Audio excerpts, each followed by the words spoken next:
Hello, this is Matt Gifford of Hawk Hill Hardwood here with St. Joe's head coach Phil Martelli for Hawks All Access. How are you, Phil? Good, Matt. A little bit quiet now with everybody out there getting their A's in their final exams, but we're doing real well. Great. Well, Phil, you had a tremendous season with 28 wins this year, and you really entered the year with one name getting national publicity and ended the season with the team getting national publicity. Sort of to start off with DeAndre, he's a player that came into the year with very high expectations, and I guess you could argue probably surpassed them. In his 3 years at St. Joe's, winning the Rookie of the Year and the Player of the Year, winning two A-10 titles, his resume is long. And with him now headed into the NBA, what type of legacy does he leave behind here on Hawk Hill? Well, he leaves a legacy in terms of what it means to be a captain, what it means to be an unbelievable teammate, two A-10 championships, so those banners will hang forever, and certainly discussion worthy on, is this a career jersey or a jersey retirement type of career. I just think it's worth food for thought. But DeAndre's legacy, I think, will stay for a very long time. When you watch this current team forming in terms of the noise and their belief that they're going to win, and that's really what he provided. Numerically, he was down a little bit this year, but his game was so far superior to everybody else in the league, maybe other than Isaiah, that I'm delighted and I'm anxious for him to have the opportunity to play at that next level in that league.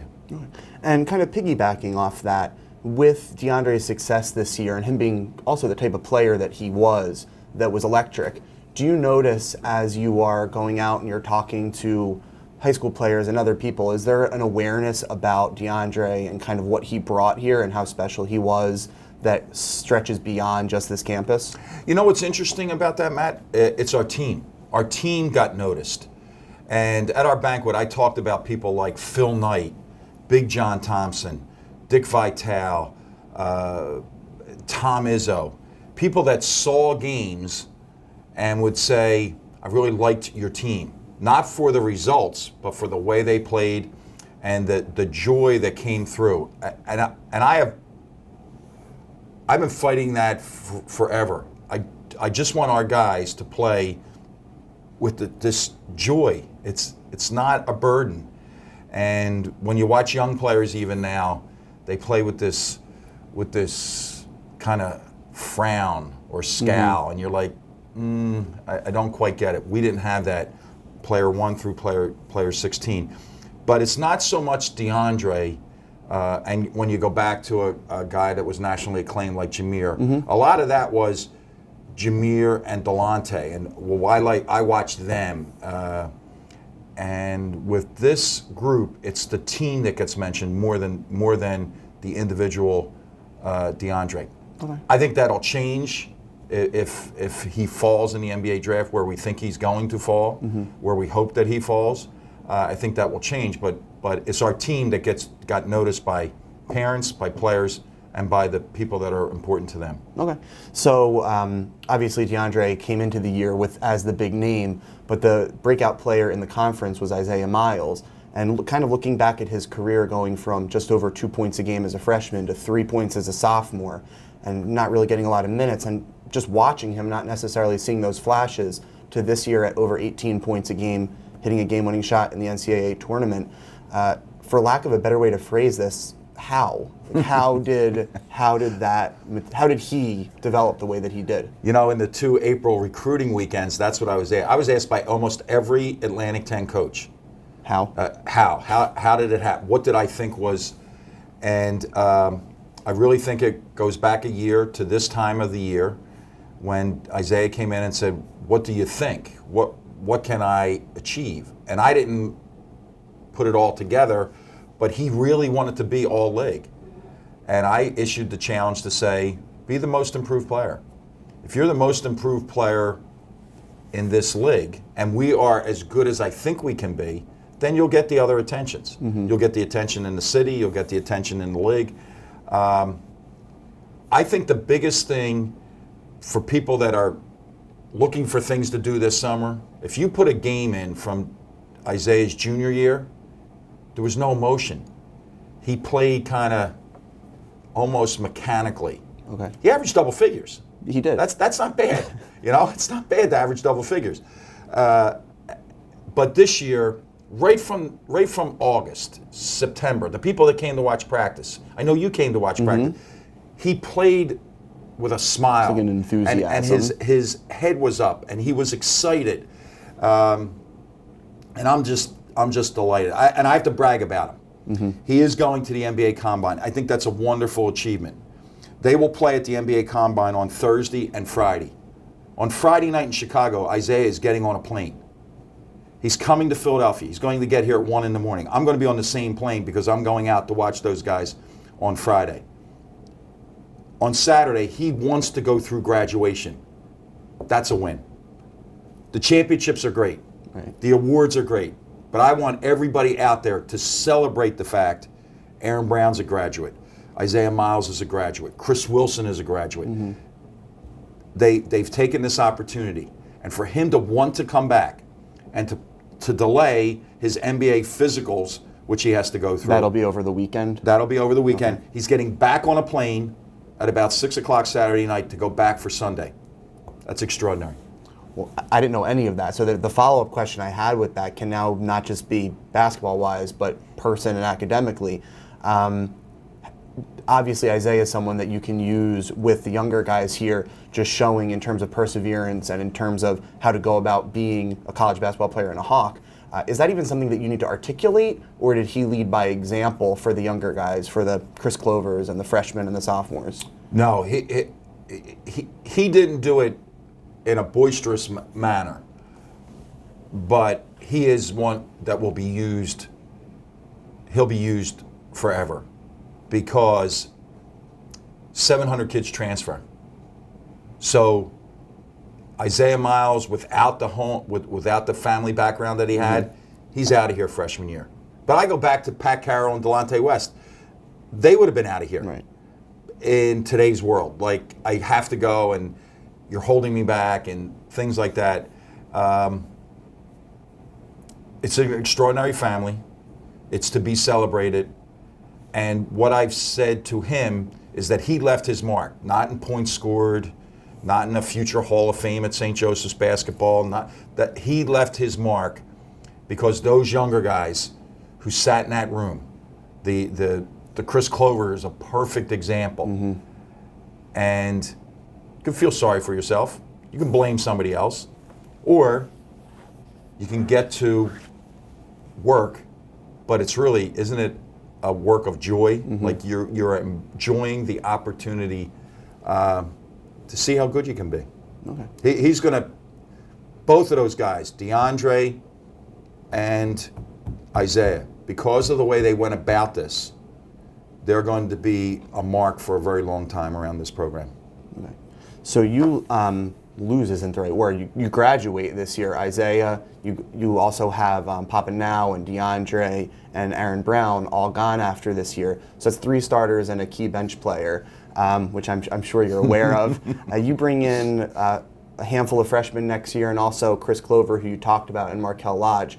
How different is this offseason, this May, June, July, August, September, leading into next year with so many young guys that are all not necessarily sure where they're going to fit in? How do you as coach talk to them and kind of build them up toward next season? Well, we finished the semester talking about the right things. What is it that they see? How do they feel? Are they properly planned academically for the summer? And then we'll get our 8 weeks with them. Basically, what we're going to do is we're going to spend the first couple of weeks, the May 16th week and the May 23rd week, we're going to just do skill. And then we're going to give them a stretch of time off. Some guys will get to go home. Markel will get to go home. James will get to go home. Shavar will go home. Javon will go home. We will have the opportunity to then get them to see how much they want to be in the gym. The great ones are developed by the number of hours that they spend alone. So they're going to have that opportunity to spend time in their own gyms at home, in their own weight rooms, and do they have a place to work out? So we map that out. Okay. Once we get everybody here, which is around the 23rd or 24th of June, then we will start with the idea of competition. Let's start to see, how does Nick Robinson match up with James Bembry? I don't know that. Mm-hmm. I mean, I watch highlights, and I went to games, and I saw him practice, and he worked out here. I didn't watch it. We're not allowed to watch that. Right. So he has an idea of what our players play like. Lorenzo Edwards the same way. Gerald Blunt the same way. Charles Brown, even though he's been around forever, he's been in that locker room more times than some of our own players. But we'll get everybody together, and I want to see what the competition looks like. Okay. Head-to-head competition. There's a lot of great opportunities for competition when you think, well, there's really 6 perimeter players. Yeah. You know, how far has Fresh come? Did Shavar's back end of his season numerically was not great. Mentally, very strong. Mm-hmm. So how does that play out? We start the competition. About 3 weeks through that, so let's say the middle of July, then we'll start to just put 5-on-5 out there. We'll start to plan out, you know what, how are we going to play? I would love to play in a similar fashion, play a little bit smaller, but we'll guard the post this way, we'll guard the ball screen this way. Start to throw that in there, and then pay respects to the efforts of Javon Bauman, mm-hmm. The improvement of Jai Williams, and Markel. Markel's, you know, it's measure up now. It was okay last year because we had a style of play that didn't fit his particular skills. Right. Now, we're going to measure you up. We're going to measure Chris Clover up. Mm-hmm. Those are 2 guys that I'm really, along with the 4 incoming players, I'm really excited about those 6 guys and seeing what do we really have here. Okay. You mentioned there the concept of playing smaller, and that's a term that gets thrown out, I guess, probably because of Golden State a lot, the idea of playing smaller. You, I guess, did play smaller this year because you played Checo and Isaiah as your front court, who are not traditional post guys or big guys.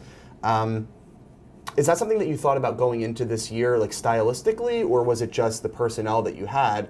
And then also, is that something that might shift the way you recruit and think about a roster moving forward as like a floor spacing lineup a little more so? Yeah, that's really good. I'll take the back end of that first. Mm-hmm. Scoring the ball. I know how hard it was 2 years ago for everybody to, well, how can we get excited?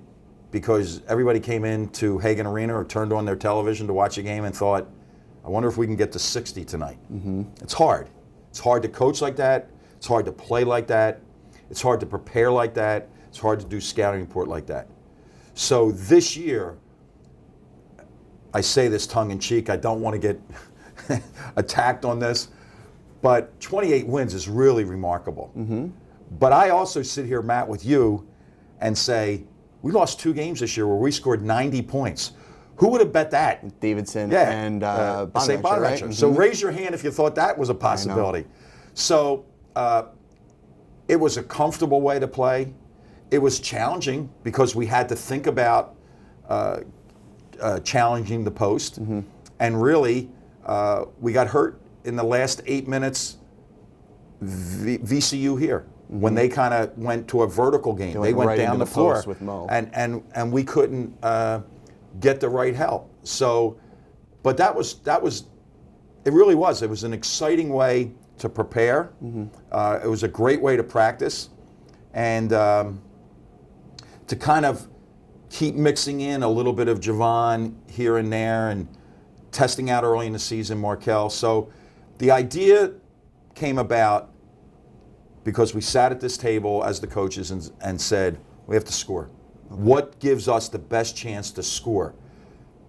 We've never thought we took a backseat to anybody in terms of scouting report defense or game plan defense, but if you don't score, your defense doesn't look as good. Right. So that was the decision. There's a certain comfort now. When we discuss the next group of, so the high school juniors, mm-hmm. we talk about, does he score the ball? Okay. Does he score the ball? And is there skill involved? And if there's skill involved, then let us piece it together.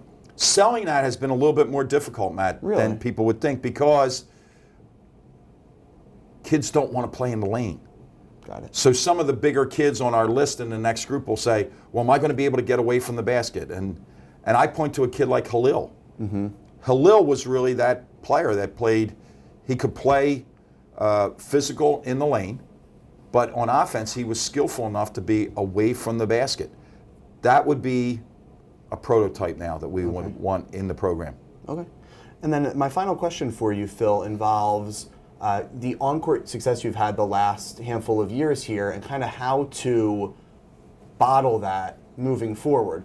So you can't argue with the fact that 2 of the last 3 years, St. Joe's won the A10 tournament, which is a huge accomplishment, which really puts you up in that top tier with the Daytons and the VCUs.